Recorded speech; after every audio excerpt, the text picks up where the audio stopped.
சேனல்ல நம்ம எல்லாரோட லைஃப்லயும் நிறைய விதத்துல யூஸ்ஃபுல்லா இருக்க மாதிரி ஒரு சில சூப்பரான விஷயங்கள், ஒரு சில சூப்பரான டிப்ஸ் தான் உங்களோட ஷேர் பண்ணிக்க போறேன். நீங்க இந்த வீடியோ பார்த்து முடிக்கும் போது ஆமால நம்மளோட லைஃப்ல இந்த விஷயங்கள்ல எல்லாம் இந்த டிப்ஸ் எல்லாம் ரொம்ப யூஸ்ஃபுல்லா இருக்கும்ல அப்படின்னு யோசிப்பீங்க. அந்த அளவுக்கு ரொம்ப ஹெல்ப்ஃபுல்லான டிப்ஸ் தான் ஒன் பை ஒன்னா உங்களோட நான் ஷேர் பண்ணிக்க போறேன். சோ அந்த டிப்ஸ் எல்லாம் என்னன்னு பாக்குறதுக்கு முன்னாடி ஒரு முக்கியமான விஷயம் உங்களோட பேசணும் அப்படின்னு நினைச்சேன். நான் வீட்ல இருந்து சின்னதா ஒரு ஹோம் பொட்டிக் ஸ்டார்ட் பண்ணிருக்கேன். நம்மளோட சேனல்ல நான் ஆல்ரெடி ஷேர் பண்ணிருப்பேன். எனக்கு ஃபேவரட்டான உங்களுக்கு பிடிச்ச மாதிரியான சில ட்ரெஸ் கலெக்ஷன் எல்லாம் கொண்டு வர போறேன் அப்படின்னு சொல்லி, சோ அத பேசிட்டே இருக்க வேணாமே அப்படின்னு சொல்லி சின்னதா ஒரு ஹோம் பொட்டிக் ஸ்டார்ட் பண்ணிருக்கேன். அதுல நிறைய daily wear collections, salwar collection, umbrella cut kurtis, அப்புறம் ஃபெஸ்டிவ் வியர் மாதிரியான கலெக்ஷன்ஸ், இது எல்லாமே கொஞ்சமா இப்போ கலெக்ஷன்ஸ் எடுத்துட்டு வந்திருக்கேன். ஒன் பை ஒன்னா அடுத்தடுத்து வந்துட்டே இருக்க போது இது உங்களோட நான் ஷேர் பண்ணிக்கணும்னு நினைச்சேன். உங்களோட பிளஸிங்ஸ் அண்ட் சப்போர்ட் எனக்கு எப்பவுமே இருக்கணும். இது வரைக்கும் நம்மளோட சேனலுக்கு நீங்க எந்த அளவுக்கு சப்போர்ட் கொடுத்துட்டே இருக்கீங்களோ, எந்த அளவுக்கு பிளஸிங்ஸ் கொடுத்துட்டே இருக்கீங்களோ, அதே மாதிரி இந்த விஷயத்திலயும் உங்களோட பிளஸிங்ஸ் எனக்கு கண்டிப்பா வேணும் அப்படின்றத இந்த வீடியோ மூலமா நான் உங்களோட கேட்டுக்கணும் அப்படின்னு நினைச்சேன். அப்புறம் நீங்க நிறைய உங்களோட ட்ரெஸ்ஸஸ் ஆன்லைன்ல தான் பர்ச்சேஸ் பண்ணுவீங்க அப்படின்னா, உங்களுக்கு அஃபோர்டபிள் ரேஞ்ச்ல நல்ல குவாலிட்டியான ட்ரெஸ்ஸஸ் வேணும் அப்படின்னா தாராளமா நீங்க என்ன கான்டாக்ட் பண்ணலாம். அதுக்கான வாட்ஸ்அப் நம்பர் நான் டிஸ்கிரிப்ஷன்லயும் பின்டு கமெண்ட்லயும் கொடுத்திருக்கேன். உங்களுக்கு எந்த மாதிரியான கலெக்ஷன் வேணுமோ அதை ஸ்கிரீன்ஷாட் பண்ணி நீங்க எனக்கு அனுப்பிச்சீங்க அப்படின்னா அந்த ட்ரெஸ்ஸஸ் நான் உங்களோட அட்ரஸ்க்கு சென்ட் பண்ணி வச்சிருப்பேன். நீங்க கொடுக்கிற ஒவ்வொரு பைசாவுக்கும் வர்த்தான குவாலிட்டியான கிளாத்ல தான் அந்த ட்ரெஸ் இருக்கும். அதை நீங்க எப்பவுமே ட்ரஸ்ட் பண்ணலாம்.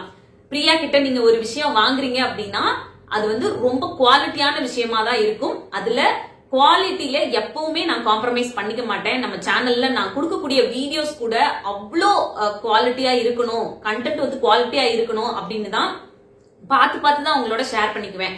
சோ அந்த மாதிரி ஒரு ட்ரெஸ் நீங்க என்கிட்ட இருந்து ஒரு பேமெண்ட் பண்ணி வாங்குறீங்க அப்படின்னா அது ஒவ்வொரு பைசாவுக்கும் வர்த்தான குவாலிட்டியில இருக்கணும் அப்படின்றதுனால பார்த்து அந்த கலெக்ஷன்ஸ் எல்லாம் வாங்கி வச்சிருக்கேன்.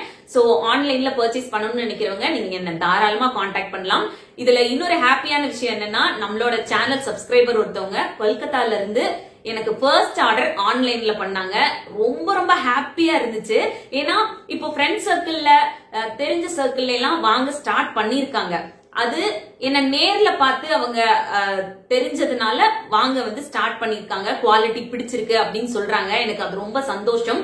ஆனா வீடியோ மூலமா நான் காட்டுற அந்த ட்ரெஸ்ஸஸ பார்த்துட்டு என்ன ட்ரஸ்ட் பண்ணி அந்த குவாலிட்டியை ட்ரஸ்ட் பண்ணி ஃபர்ஸ்ட் டைம் ஆன்லைன்ல ஆர்டர் பண்ணி வாங்கியிருக்காங்க அந்த சிஸ்டர். எனக்கு ரொம்ப சந்தோஷமா இருந்துச்சு. சோ உங்களோட சப்போர்ட் எனக்கு ரொம்ப என்கரேஜ்மெண்டாவும் இருந்துச்சு. அந்த சிஸ்டருக்கு நான் அந்த வீடியோ மூலமா தேங்க்ஸ் சொல்லணும் அப்படின்னு நினைச்சேன். மரியம் சிஸ்டர், உங்களுக்கு தேங்க்யூ சோ மச். நீங்களும் ஆன்லைன்ல உங்களோட ஆர்டர் பிளேஸ் பண்ணணும் அப்படின்னு நினைச்சீங்கன்னா தாராளமா எனக்கு அந்த பின்டு கமெண்ட்ல கொடுத்திருக்க வாட்ஸ்அப் மூலமா உங்களோட ஆர்டர் பிளேஸ் பண்ணலாம். என்னோட இந்த குட்டி பொட்டிக்ல என்ன மாதிரியான கலெக்ஷன்ஸ் எல்லாம் வந்துட்டே இருக்கு அப்படின்றத நான் லாங் வீடியோ மூலமாவும் ஷார்ட்ஸ் மூலமாவும் நம்ம சேனல்ல நான் ஷேர் பண்ணிக்கிட்டே இருக்கேன். இதுக்கு முன்னாடி இந்த வீடியோ பார்த்துட்டு இருக்கீங்க இல்லையா, இதுக்கு முன்னாடி வீடியோல அது ரிலேட்டடா ஒரு சின்ன வீடியோ ஷேர் பண்ணிருக்கேன். அந்த கலெக்ஷன்ஸ் எல்லாம் எப்படி இருக்கு அப்படின்னு இன்னும் பார்க்காதவங்க பார்த்துட்டு உங்களோட ஃபீட்பேக் சொல்லுங்க. உங்களுக்கு என்ன மாதிரியான சைசஸ்ல எந்த மாதிரியான கலெக்ஷன்ஸ் எல்லாம் இருந்தா ரொம்ப பிடிக்கும் அப்படின்றத பத்தியும் எனக்கு சொல்லுங்க. சோ தட் எனக்கும் அது கொஞ்சம் ஒரு ஐடியா கிடைச்ச மாதிரியும் இருக்கும். இப்ப வாங்க இன்னைக்கான வீடியோக்குள்ள போயிடலாம். ஃபர்ஸ்ட், நம்ம எல்லாருமே நிறைய நேரங்கள்ல நம்ம லைஃப்ல ரியாலிட்டியா ஒரு பெயினை எக்ஸ்பீரியன்ஸ் பண்றதை விட மைண்ட் மூலமா தான் நிறைய பெயின் நம்ம எக்ஸ்பீரியன்ஸ் பண்ணிக்கிட்டே இருப்போம். நீங்க யோசிச்சு பாத்தீங்கன்னா ஒண்ணுமே இருக்காது. நம்ம நடக்காத ஒரு விஷயத்த நினைச்சு வருத்தப்பட்டுக்கிட்டு இருப்போம். இல்ல ஏதாவது ஒரு சின்ன கவலையான விஷயம் நம்ம லைஃப்ல நடந்திருக்கும், அதை யோசிச்சு ரொம்ப வருத்தப்படுவோம். இல்ல நெகட்டிவா திங்க் பண்ணி அதையே யோசிச்சுக்கிட்டு வருத்தப்பட்டுக்கிட்டே இருப்போம். இந்த மாதிரி நம்ம லைஃப்ல இருக்க சின்ன சின்ன கஷ்டங்களை விட நம்ம மூளையில, நம்மளோட மனசுல நம்ம யோசிச்சு வருத்தப்பட்டு பெயின் அனுபவிக்கிறது தான் ஜாஸ்தியா இருக்கும். யோசிச்சு பாத்தீங்கன்னா அது எதுவுமே நம்ம லைஃப்ல பெரிய பாதிப்பை உண்டாக்கி இருக்காது. நம்மளோட நினைவுகள் மட்டும்தான் நிறைய பாதிப்புகளை நமக்கு உண்டு பண்ணிக்கிட்டே இருக்கும். தேவையில்லாம யோசிச்சுதான் நிறைய பெயினை நம்ம எக்ஸ்பீரியன்ஸ் பண்ணிக்கிட்டே இருப்போம். இது ஒரு இமோஷனல் பெயினை நமக்குள்ள உண்டாக்கிக்கிட்டே இருக்கும். சோ அதனால லைஃப்ல எந்த ஒரு விஷயமா இருந்தாலும் ரொம்ப போட்டு மைண்ட்குள்ள அப்படியே யோசிச்சு அது மூலமா ஒரு வழியை அனுபவிச்சுக்கிட்டே இருக்காதீங்க. அது உங்க வாழ்க்கையில நிறைய நெகட்டிவான விஷயங்களை கொண்டு சேர்த்துக்கிட்டே இருக்கும். சோ எப்பவுமே உங்க ரியாலிட்டியில என்ன இருக்கோ அதை எப்படி நாம ஃபேஸ் பண்ணலாம், அதை வந்து எப்படி ஓவர் கம் பண்ணி போகலாம், நம்ம லைஃப்ல ஏதாவது ஒரு ப்ராப்ளம் வந்துச்சுன்னா அதை சரி பண்றதுக்கு என்ன பண்ணலாம் அப்படின்றத யோசிக்கணுமே தவிர நடக்காத விஷயங்களையும் தேவையில்லாத நெகட்டிவ் தாட்ஸையும் தேவையில்லாத விஷயங்களையும் நம்ம மைண்டுக்குள்ள போட்டு போட்டு நமக்குள்ளேயே ஒரு பெயினை வந்து எப்பவுமே உண்டு பண்ணிக்கிட்டே இருக்கக்கூடாது. இந்த ஒரு சின்ன மிஸ்டேக்கை நீங்க இது வரைக்கும் பண்ணிட்டு இருந்தீங்க அப்படின்னா இனிமேல் தயவு செய்து அதை பண்ணாதீங்க. இது உங்களோட மென்டல் ஹெல்த்தையும் சரி, ஓவரால் உங்களோட பாடி ஹெல்த்தையும் சரி நிறைய விதத்துல அஃபெக்ட் பண்ணிக்கிட்டே இருக்கும். சோ இந்த விஷயத்த இனிமேல் எப்பவுமே பண்ணாதீங்க. செகண்ட் டிப், நீங்க எந்த ஒரு விஷயத்த உங்க வாழ்க்கையில டாலரேட் பண்ணிக்கிட்டே இருக்கீங்களோ, பொறுத்து ஆமா ஆமா அப்படின்னு ஏத்துக்கிட்டே இருக்க ஆரம்பிக்கீங்களோ, ஒரு டைம் பீரியட்ல நீங்க அந்த விஷயமாவே மாறிடுவீங்க. இத வந்து கொஞ்சம் இன்னும் புரிஞ்சுக்கிற மாதிரி இல்ல உங்களுக்கு இன்னும் அண்டர்ஸ்டாண்ட் பண்றதுக்கு ஈஸியா இருக்க மாதிரி சொல்லட்டுமா? நீங்க இப்போ ஒரு இடத்துல ஒர்க் பண்றீங்கன்னு வச்சுக்கோங்க. அந்த இடத்துல நீங்க சரியா பண்ற வேலையோ இல்ல சம்டைம்ஸ் நீங்க ஏதோ சின்ன மிஸ்டேக் பண்ணும்போதோ உங்களை அடிக்கடி இன்சல்ட் பண்ணிக்கிட்டே இருக்காங்க. சின்ன சின்ன விஷயங்களுக்கு கூட பயங்கரமா உங்களோட ஹையர் அத்தாரிட்டி ஏதோ ஒண்ணு விஷயத்துல இன்சல்ட் பண்ணிட்டே இருக்காங்க. இல்ல உங்களோட ஒர்க் பண்ற கொலீக் வந்து ரொம்ப உங்களை இன்சல்ட் பண்ணி பேசுறது, இல்ல உங்களோட வேலையை பத்தி ஏதாவது கமெண்ட் பாஸ் பண்றது அப்படின்னு சொல்லி அடிக்கடி இதை பண்ணிட்டே இருக்காங்கன்னு வச்சுக்கோங்க. அத நீங்க ஆமா நாம அப்படிதான், அதனாலதான் இவங்க இப்படி சொல்றாங்க, நம்மளால இவ்வளவுதான் முடியும் போல, நம்ம இதுக்கு மேல வந்து ஒரு நம்ம கிட்ட எந்த ஒரு குவாலிட்டிஸும் சரியா இல்ல போல, நம்மனால இவ்வளவுதான் பண்ண முடியும் போல, நம்ம லைஃப்ல இதுக்கு மேல போற அளவுக்கு நமக்கான தகுதி வந்து நமக்கு கிடையாது போல அப்படின்னு சொல்லி நம்மள நாமளே வெளியில இருக்கவங்க சொல்றத வச்சு அப்படியே யோசிச்சு ஒரு கட்டத்துல நாம அவங்க சொல்ற மாதிரியே மாறிடுவோம். அது வரைக்கும் கூட நம்ம அப்படி இருந்திருக்க மாட்டோம். அவங்க சொல்ற விஷயங்களை ஆமா ஆமான்னு நிஜம்னு நினைச்சுக்கிட்டே இருக்கிறதுனாலையும் அவங்க கொடுக்கக்கூடிய இன்சல்ட்டுக்கு பதில் சொல்லாம சரின்னு அதை அக்செப்ட் பண்ணிக்கிட்டே போறதுனாலையும் ஒரு டைம் பீரியட்ல நம்ம அதுவாவே மாறிடுவோம். இன்னும் உங்களுக்கு ஈஸியான ஒரு எக்ஸாம்பிள் சொல்லட்டுமா? இப்ப ஃபேமிலியிலே எடுத்துக்கலாம். ஏதோ ஒரு ரிலேஷன்ஷிப்ல உங்களை வந்து ஸ்டார்டிங்ல அந்த ரிலேஷன்ஷிப் ஆரம்பிக்கிற டைம்ல, இது எந்த ஒரு ரிலேஷன்ஷிப்பாவும் எடுத்துக்கலாம், ஃபேமிலியில இல்ல ஃப்ரெண்ட்ஸ் சர்க்கிள்ல கூட எடுத்துக்கலாம். அந்த ரிலேஷன்ஷிப் ஸ்டார்ட் பண்ணும் பொழுதே உங்களை ஏதோ ஒரு விஷயத்துல ரொம்ப மட்டம் தட்டி பேசுறது, இன்சல்ட் பண்ணி பேசுறது அப்படின்னு பண்றாங்கன்னா அப்பவே நீங்க அதுக்கு சரியான பதில் கொடுக்காம சரியான ரெஸ்பான்ஸ் வந்து பண்ணாம நீங்க விட்டுட்டு சரி அவங்க அப்படிதான் பேசுவாங்க, இல்ல நான் அப்படிதான் இருப்பேன் அதனால பேசியிருப்பாங்க, எனக்கு அவ்வளவுதான் இந்த விஷயத்துல என்னால பண்ண முடியும் அப்படின்ற மாதிரி அவங்க சொல்றது உண்மை அப்படின்ற மாதிரியே நீங்க நடந்துக்க ஆரம்பிச்சீங்கன்னா நீங்க அதுவாவே மாற ஆரம்பிச்சிருவீங்க. நீங்க அப்படிப்பட்ட பர்சனாவே மாற ஆரம்பிச்சிருப்பீங்க. நீங்க அது வரைக்கும் அந்த மாதிரியான ஒரு ஆளா இருந்திருக்க மாட்டீங்க. இந்த மாதிரியான விஷயங்கள்லாம் அக்செப்ட் பண்ணிக்கிட்டே இருந்து ஒரு டைம் பீரியட்ல நீங்க யாருன்றதையே தொலைச்சிட்டு அவங்க சொல்ற ஒரு ஆளா நீங்க மாறி இருப்பீங்க. சோ அதனால எப்பவுமே சுத்தி நடக்கக்கூடிய எந்த ஒரு விஷயமா இருந்தாலும் அது வந்து உங்களை ஏதோ ஒரு விதத்துல அஃபெக்ட் பண்ணுது, உங்களோட செல்ஃப் ரெஸ்பெக்ட அஃபெக்ட் பண்ணுது, இல்ல உங்களோட மன நிம்மதியை கெடுக்கிற மாதிரி இருக்கு, இல்ல உங்களை வந்து ரொம்ப இன்சல்ட் பண்ற மாதிரியான விஷயமா இருக்கு அப்படின்னா அதுக்கு சரியான நேரத்துல சரியான விதத்துல ரெஸ்பாண்ட் பண்ணி பழகுங்க. ரியாக்ட் பண்ணாதீங்க, ரெஸ்பாண்ட் பண்ணி பழகுங்க. நீங்க நினைக்கிற மாதிரியான ஆள் நான் கிடையாது, இதுதான் நான் அப்படின்றத அவங்களுக்கு புரியுற மாதிரி ரெஸ்பாண்ட் பண்ணுங்க. அந்த இடத்துல அவங்களுக்கு புரியுற மாதிரி சொல்லுங்க. நீங்க அதை அப்படியே விட்டுட்டு வளர விட்டுட்டீங்கன்னா ஒரு கட்டத்துல நீங்க அந்த ஒரு பர்சனா மாறி இருப்பீங்க, உங்களை நீங்க தொலைச்சிருவீங்க லைஃப்ல. சோ இந்த ஒரு விஷயத்தை இது வரைக்கும் பண்ணிட்டு இருந்தீங்கன்னா இனிமேல் அதை ஃபாலோ பண்ணாதீங்க. தேர்ட் டிப், எப்பவுமே உங்களை சுத்தி இருக்கக்கூடிய எக்ஸ்டர்னல் ஃபேக்டரை உங்களோட வாழ்க்கையோட போட்டியா எடுத்துக்காதீங்க, காம்படிஷனா எடுத்துக்காதீங்க. நான் சொல்றது உங்களை சுத்தி இருக்கக்கூடிய மனிதர்களா இருக்கலாம், உங்களை சுத்தி நடக்கக்கூடிய விஷயங்களா இருக்கலாம். இந்த விஷயத்த நம்ம வந்து பிரேக் பண்ணி முன்னாடி போயிடணும், இவங்களை தாண்டி நம்ம வளர்ந்து போயிடணும் அப்படின்னு சொல்லி வெளியில இருக்கவங்கள எப்பவுமே உங்களோட காம்படிஷனா உங்க வாழ்க்கையில எடுத்துக்கிட்டே இருக்காதீங்க. அது வந்து ஹெல்தியான ஒரு விஷயமா இருக்காது. அண்ட் ஆல்சோ வந்து ஒருத்தரை பார்த்து பொறாமப்படுறது, அவங்க பண்ற மாதிரியான விஷயத்த நம்ம லைஃப்ல நம்ம பண்ண முடியலையே அப்படின்னு சொல்லி பொறாமப்படுறது, இது எதுவுமே வந்து நம்மளோட வளர்ச்சிக்கு எப்பவுமே உதவாது. அந்த விஷயத்த நீங்க ஸ்ட்ராங்கா உங்க மனசுல வந்து பதிய வச்சுக்கோங்க. எப்பவுமே உங்களோட காம்படிட்டரா உங்களை தான் நினைக்கணும். நீங்க இதுக்கு முதல் நாள் எப்படி இருந்தீங்க, முன்னாடி நாள் எப்படி இருந்தீங்க, போன வருஷம் நீங்க எப்படி இருந்தீங்க, அதை விட இப்போ எந்த விதத்துல பெட்டர் ஆகிருக்கீங்க அப்படின்னு சொல்லி உங்களோட நீங்க ஒரு காம்படிட்டரா பாருங்க. உங்களோட நீங்க ஒரு காம்படிஷன் வச்சுக்கோங்க.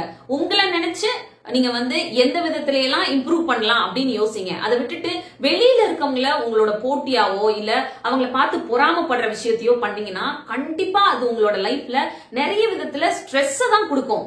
அவங்க ஒரு கட்டத்துக்கு முந்தி போயிட்டாங்க, இப்போ இருக்கிறத விட அடுத்த லெவலுக்கு டக்குன்னு போயிட்டாங்கன்னா இன்னும் நம்மளால போக முடியலையே, அப்ப இருந்து நம்ம நினைச்சிட்டு இருக்கோமே இவங்களை விட நம்ம வளர்ந்து வரணும்னு, இன்னும் நம்மளால போக முடியலையேன்னு சொல்லி அவங்கள பார்த்து நீங்க மனவேதனைப்படுறதோ இல்ல ஸ்ட்ரெஸ் ஆகுறதோ இல்ல அவங்களுக்காக அவங்க முன்னாடி நம்ம வந்து வளர்ந்து காமிச்சிடணும், அவங்கள தாண்டி நம்ம பெரிய ஆள் ஆகிடணும் அப்படின்ற மாதிரி அவங்களோட நீங்க போட்டி போடுறது வந்து எந்த விதத்திலையும் ஹெல்தியா இருக்காது. அதுக்கு பதிலா நம்ம இந்த இடத்துல இந்த டைம்குள்ள வளரணும், இந்த லெவலுக்கு நம்ம போகணும், இந்த அளவுக்கு நம்மள இம்ப்ரூவ் பண்ணிக்கணும், இந்த இடத்துல நம்ம வந்து இருக்கிறத பார்த்து நம்மள ரொம்ப சாதாரணமா நினைச்சவங்க எல்லாம் ஒரு வியப்போட நம்மள பார்க்கணும் அப்படின்ற மாதிரி உங்களை நீங்க இம்ப்ரூவ் பண்ணிக்கிறதுக்கு, உங்களோட லைஃபை இம்ப்ரூவ் பண்ணிக்கிறதுக்கு எந்த மாதிரியான விஷயங்கள்லாம் பண்ணலாம் அப்படின்றத யோசிச்சீங்கன்னா நிறைய வழிகள் வந்து உங்களுக்கு கிடைக்கும். அந்த வழியில உங்களுக்கான அந்த பர்பஸை வச்சுக்கிட்டு போக ஆரம்பிச்சீங்கன்னா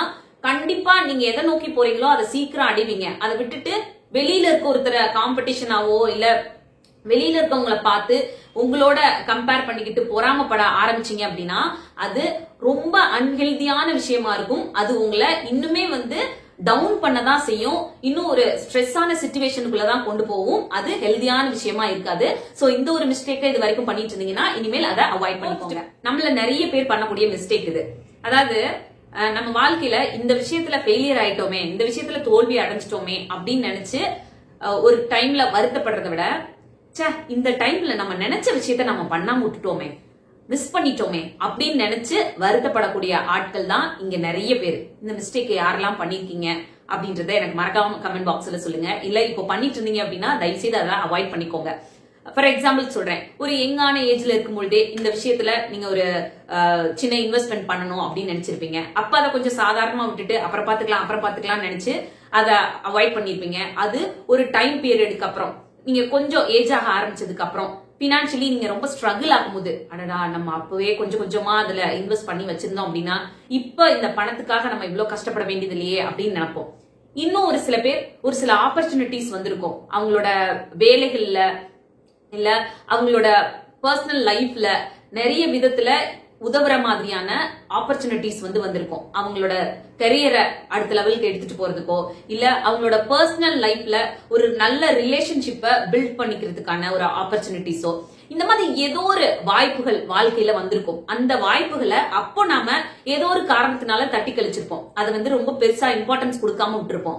ஆனா அதே வாய்ப்பு இன்னொருத்தருக்கு கிடைச்சு அவங்க அதை சரியான விதத்துல யூஸ் பண்ணி அந்த விஷயத்துல அவங்க முன்னேறி வந்திருக்கத பார்க்கும்போது இதே வாய்ப்பு தானே எனக்கு கிடைச்சிச்சு, நான் அந்த டைம்ல அதை மிஸ் பண்ணிட்டேனே அப்படின்னு நினைச்சு வருத்தப்படுவோம். இந்த மாதிரி நம்ம வாழ்க்கையில ஒரு விஷயத்துல தோல்வி அடைஞ்சிட்டோம் அப்படின்னு நினைச்சு வருத்தப்படுறதை விட இந்த வாய்ப்புகளை நம்ம மிஸ் பண்ணிட்டோமே, இந்த டைமை நம்ம மிஸ் பண்ணிட்டோமே அப்படின்னு நினைச்சு வருத்தப்படுறவங்க தான் இப்ப நிறைய பேர் இருக்கும். அதனால எப்பவுமே உங்களோட வாழ்க்கையை இம்ப்ரூவ் பண்ணிக்கிறதுக்கோ உங்க வாழ்க்கையை நீங்க சக்சஸ்ஃபுல்லா வாழ்றதுக்கோ இல்ல உங்க வாழ்க்கையில நீங்க அடுத்த கட்டத்துக்கு போறதுக்கோ அதுக்கான வாய்ப்புகளோ அதுக்கான ஒரு சந்தர்ப்பங்களோ அமைஞ்சுது அப்படின்னாலும் சரி, அதுக்கான காலகட்டங்கள் அதுக்கான டைம் உங்களுக்கு கிடைச்சதுனாலும் சரி, அது எப்பவுமே மிஸ் பண்ணிடாதீங்க. அந்த டைம் உங்களுக்கு வந்து கொஞ்சம் இம்பார்ட்டன்ஸ் கொடுத்து அதுல நீங்க ஒரு சின்ன எஃபர்ட் போட்டீங்கன்னா கூட அதோட ரிசல்ட் உங்களோட ஃபியூச்சர்ல சூப்பரா இருக்கும். சோ அதனால எப்பவுமே நமக்கு வரக்கூடிய வாய்ப்புகளையும் மிஸ் பண்ணிடக்கூடாது. அதே மாதிரி இந்தந்த காலங்கள்ல இந்தந்த டைம்ல நம்ம செய்யணும்னு நினைக்கிற விஷயங்களையும் மிஸ் பண்ணிடக்கூடாது. இப்படி மிஸ் பண்ணிட்டோம் அப்படின்னா அப்புறம் ஒரு நாள் நினைச்சு ரொம்ப வருத்தப்படக்கூடிய சூழ்நிலை வந்துடும். சோ இந்த ஒரு மிஸ்டேக்கை எப்பவுமே பண்ணாதீங்க. 5th டிப், நம்ம வாழ்க்கையில ஏதோ ஒரு விஷயத்துல நம்ம முடிவெடுக்காமே வச்சிருக்கோம்னு வச்சுக்கோங்க, அதுவும் ஒரு வகையான டெசிஷன் தான், அதுவும் ஒரு வகையான முடிவு தான் அப்படின்றத நீங்களே அக்செப்ட் பண்ணிக்கோங்க. என்ன பிரியா ஏதோ கன்ஃபியூஸ் பண்றீங்க அப்படின்னு சொல்றீங்களா? சரி, நான் கொஞ்சம் ஈஸியா இருக்க மாதிரி சொல்லட்டுமா? நீங்க உங்களோட பினான்சியல் லைஃப் ரிலேட்டடாவோ இல்ல உங்களோட பர்சனல் லைஃப், ப்ரொஃபஷனல் லைஃப், உங்களோட ரிலேஷன்ஷிப் இந்த மாதிரியான விஷயங்களுக்குள்ள ஏதோ ஒரு ப்ராப்ளம் வருது அப்படின்னு வச்சுக்கலாம். அந்த ப்ராப்ளம் வரும்போது அதுக்கு ஒரு சொல்யூஷன் நம்ம எடுக்கணும்ல, அதுக்கு ஒரு டெசிஷன் நம்ம எடுக்கணும்ல. அப்படி ஒரு முக்கியமான டைம்ல நம்ம முக்கியமான முடிவுகள் எடுக்கணும்னு நினைக்கும் பொழுது அதை தள்ளி போட்டுட்டே இருக்கிறது, இல்ல அதுக்கு நேரம் எடுத்துக்கிட்டே இருக்கிறது, இல்ல லைஃப்ல ஏதோ ஒரு முக்கியமான கமிட்மெண்ட்டை கையில எடுத்துட்டு அதை சரியா பண்ணாம இருக்கிறது, இல்ல ஒரு முக்கியமான விஷயத்துல ஒரு டெசிஷன் எடுக்க வேண்டிய சூழ்நிலை வரும்பொழுது அதுல நீங்க டெசிஷன் எடுக்காம உங்களை சுத்தி இருக்கவங்க கையில அந்த பொறுப்பை கொடுத்துடுறது. உங்க லைஃப்ல இது வரைக்கும் நிறைய விஷயத்துல டெசிஷன் எடுத்திருப்பாங்கல்ல, அவங்க கையிலயோ இல்ல உங்களுக்கு க்ளோஸா இருக்கக்கூடிய ஒரு பர்சன் கையிலயோ இந்த டெசிஷனை நீயே எடுத்துக்கோ அப்படின்னு சொல்லி உங்களோட பொறுப்பை நீங்க பண்ணாம அவங்க கிட்ட கொடுத்துடுறது. அதுவும் ஒரு வகையான முடிவு தான். நீங்க அந்த விஷயத்துல அதுதான் முடிவா எடுத்திருக்கீங்க. இப்போ உங்களுக்கு புரியும் அப்படின்னு நினைக்கிறேன். நீங்க ஒரு விஷயத்துல முடிவெடுக்காம இன்னொருத்தர் கையில அந்த பொறுப்பை கொடுக்குறீங்க அப்படின்னா அதுவும் ஒரு வகையான முடிவு தான் அப்படின்றது உங்களுக்கு புரிஞ்சுக்கோங்க. சோ எப்பவுமே நம்ம லைஃப்ல நம்ம ரிலேட்டடான விஷயங்கள்ல ஒரு முக்கியமான டெசிஷன் எடுக்க வேண்டிய சூழ்நிலை இருந்துச்சு அப்படின்னா அத அந்த டைம்ல அந்த காலகட்டத்துல சரியா எடுத்து முடிங்க. அதே மாதிரி இன்னொருத்தர் கையில முடிவுகள் எடுக்கக்கூடிய பொறுப்பை எப்பவுமே ஒப்படைக்காதீங்க. அவங்க கிட்ட இருந்து ஒப்பீனியன் வாங்கிக்கலாம், ஐடியாஸ் வாங்கிக்கலாம், டிஸ்கஸ் பண்ணலாம். பட் முடிவு எடுக்கக்கூடியது நாமளா தான் இருக்கணும். அதை எப்பவுமே உங்க மைண்ட்ல ரொம்ப ஸ்ட்ராங்கா பதிய வச்சுக்கோங்க. அதே மாதிரி லைஃப்ல ஏதோ ஒரு கமிட்மெண்ட் எடுத்தீங்க அப்படின்னா அதை சரியா செஞ்சு முடிக்கணும் அப்படின்ற மைண்ட் செட்டையும் வச்சுக்கோங்க. அப்படி இல்லைன்னா நீங்க அந்த விஷயத்துல என்ன செய்யாம விட்டுருக்கீங்களோ, இல்ல யார் கையில ஒப்படைக்கிறீங்களோ, இல்ல அந்த விஷயத்த ஒரு கமிட்மெண்டா எடுத்துக்காம கண்டுக்காம விட்டுறீங்களோ, அதுதான் அந்த விஷயத்துல நீங்க எடுத்த முடிவு அப்படின்றத நீங்க ஒத்துக்கோங்க. சரியா? இந்த மிஸ்டேக் இது வரைக்கும் பண்ணிட்டு இருந்தீங்க அப்படின்னா இதை இனிமேல் பண்ணாதீங்க, கொஞ்சம் அவாய்ட் பண்ணிக்கோங்க. 6th டிப், நிறைய நேரங்கள்ல நம்ம கொஞ்சம் அமைதியா இருக்குது கூட ரொம்ப பவர்ஃபுல்லான ஒரு ரெஸ்பான்ஸ் தான். சில ஆர்குமெண்ட்ஸா இருக்கட்டும், சில விஷயங்கள் பேசும்பொழுது நிறைய ப்ராப்ளம்ஸ் கிரியேட் ஆகிறதா இருக்கட்டும், சில இடங்கள்ல நடக்கக்கூடிய வாக்குவாதங்களா இருக்கட்டும், அது உங்களோட பர்சனல் லைஃபா இருக்கட்டும், ப்ரொஃபஷனல் லைஃபா இருக்கட்டும், எது வேணாலும் இருக்கட்டும், இந்த மாதிரி ஒரு சில இடங்கள்ல சில நேரங்கள்ல நம்ம அமைதியா இருக்கதே ரொம்ப ஒரு பவர்ஃபுல்லான ரெஸ்பான்ஸா தான் இருக்கும். எப்படி அப்படின்னு கேட்டீங்கன்னா, சில பேர் நம்ம ரியாக்ட் பண்ணணும்னே எதிர்பார்த்துக்கிட்டே இருப்பாங்க. அந்த இடத்துல நீங்க அமைதியாயிட்டீங்கன்னு வச்சுக்கோங்களேன், அவங்களுக்கு அது கொஞ்சம் கஷ்டமா இருக்கும். என்னடா இந்த இடத்துல பயங்கரமா ரியாக்ட் பண்ணுவாங்க, அதை வச்சு நம்ம ஒரு ப்ராப்ளம் கிரியேட் பண்ணலாம்னு நினைச்சோம், அமைதியா இருக்காங்களே அப்படின்னு சொல்லிட்டு அது அவங்களுக்கு ஒரு விதமான ரெஸ்பான்ஸா இருக்கும். இன்னும் சில இடங்கள்ல நம்ம கத்துனாலும் இல்ல நம்ம அதுக்கு ரெஸ்பான்ஸ் பண்ணி எவ்வளவு பேசினாலும் அதை புரிஞ்சுக்கக்கூடிய மைண்ட் செட்ல ஆட்கள் இருக்க மாட்டாங்க. அது எவ்வளவு எடுத்து பேசினாலும் அதை ஏத்துக்கூடிய மனப்பக்குவமும் அவங்க கிட்ட இருக்காது.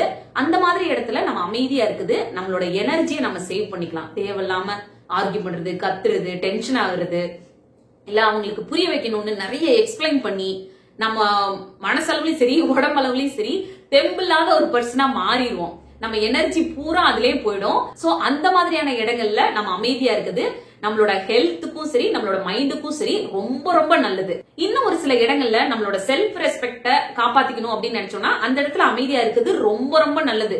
ஒரு சில ஆட்கள் கிட்ட எல்லாம் அவங்களோட பிஹேவியரும் சரி அவங்களோட வார்த்தைகளும் சரி ரொம்ப ரொம்ப மோசமா இருக்கும்.